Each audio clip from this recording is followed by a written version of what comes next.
अवधूत चिंतन श्री गुरुदेव दत्त. श्री स्वामी समर्थ. सगळ्यांचं आपल्या चॅनलमध्ये स्वागत आहे.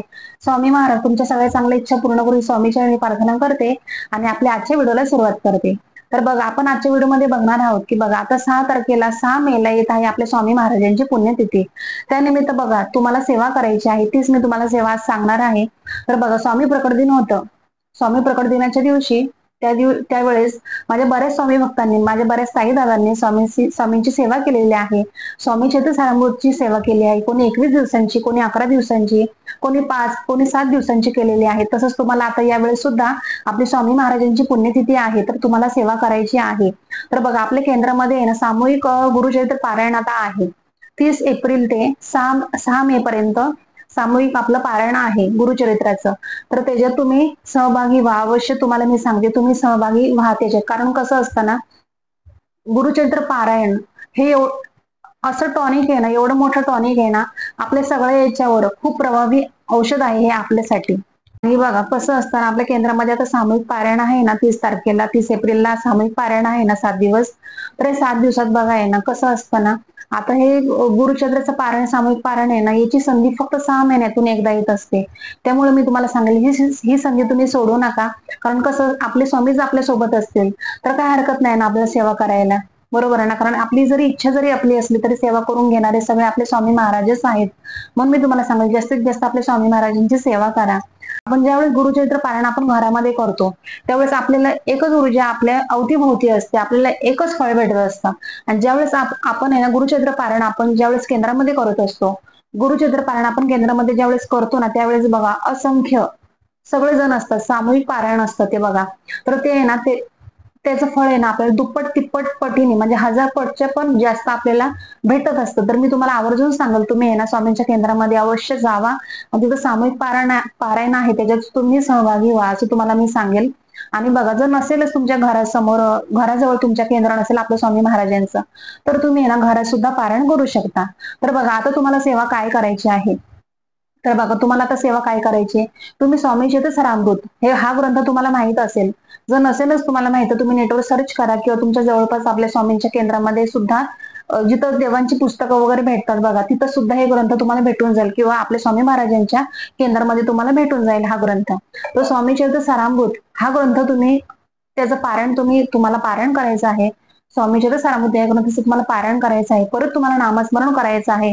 परत तुम्हाला तुम्ही तारक मंत्र सुद्धा बोलू शकता तुमच्या यथाशक्तीनुसार.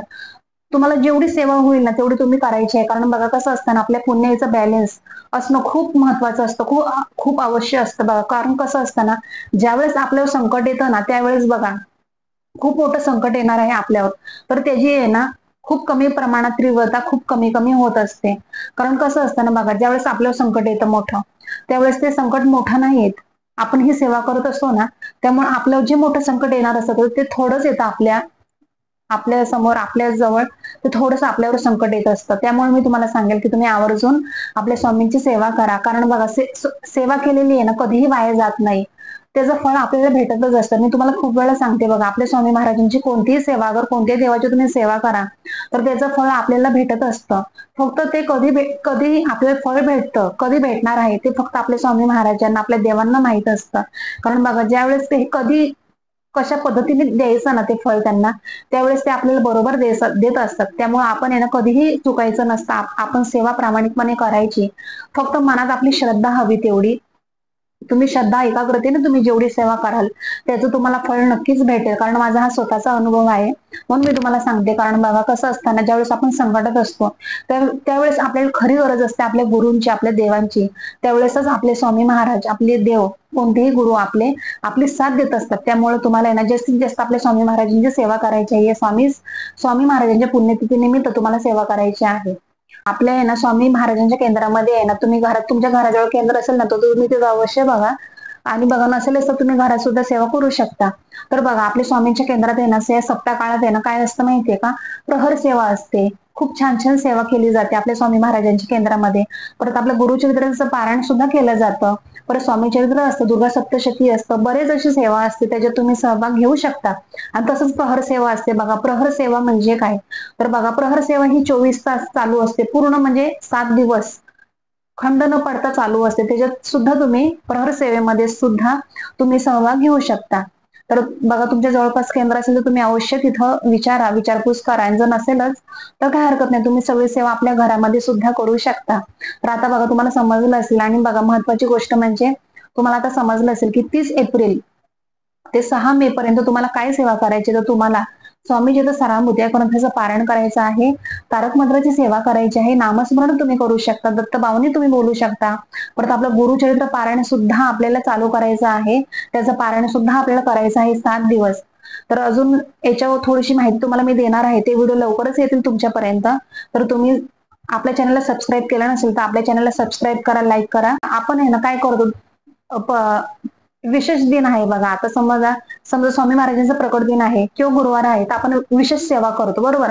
तर मला काय म्हणायचं, आपण विशेष दिन आहे त्यावेळेस आपण सेवा करायची आणि इतर वेळेस नाही करायची. तर असं नको ना. कारण बघा कसं असतं ना, आता तुम्ही 11 माळी जपताय, तर त्याच्यात तुम्ही एक माळ एक्स्ट्रा जपली, स्वामी महाराजांची एक माळ एक्स्ट्रा जपली, तर स्वामी महाराज म्हणणार आहे की ए बाबा, ए पोरी, तू एक माळ का जास्त जपली, असं म्हणणार आहेत का? ते नाही म्हणणार. कारण कसं असतं ना, आपल्या स्वामी महाराजांना सुद्धा आपली सेवा आवडत असते. कारण कसं असतं ना, आपली इच्छा जरी आपली असली ना, तरी सेवा करून घ्यायचं हे त्यांच्या हातात असतं. कारण स्वामी महाराजांची सेवा करणं हे प्रत्येकाच्या नशिबात नसतं, ही भाग्याची गोष्ट असते. कारण आपलं भाग्य खूप चांगलं आहे, म्हणून आपण या स्वामी मार्गात आहोत. म्हणूनच तुम्हाला मी सांगेल, जो जो व्यक्ती स्वामी महाराजांच्या मार्गात आहे, स्वामी भक्त आहेत, त्याला अवश्य त्याच्या आयुष्याचं सोनं नक्कीच होईल. फक्त थोडंसं लेट, पण लवकरात लवकरच होईल, एवढंच मला वाटतं. तर चला, अतिशय छोटीशी माहिती होती पण महत्वपूर्ण माहिती होती. तर तुम्हाला माझा आजचा व्हिडिओ कसा वाटला मला नक्की कमेंट करून सांगा. आणि व्हिडिओ आवडला असेल माझा आजचा तर आपल्या व्हिडिओला लाईक करा नक्की, आणि शेअर करा, कमेंट करा. जर तुम्ही नवीन असाल तर सबस्क्राईब केलं नसेल तर सबस्क्राईब करा. तर आपण दररोज अशा नवीन व्हिडिओमध्ये भेटत जाऊ. तर चला, माझा आजचा व्हिडिओ मी इथंच थांबवते. धन्यवाद. श्री स्वामी समर्थ.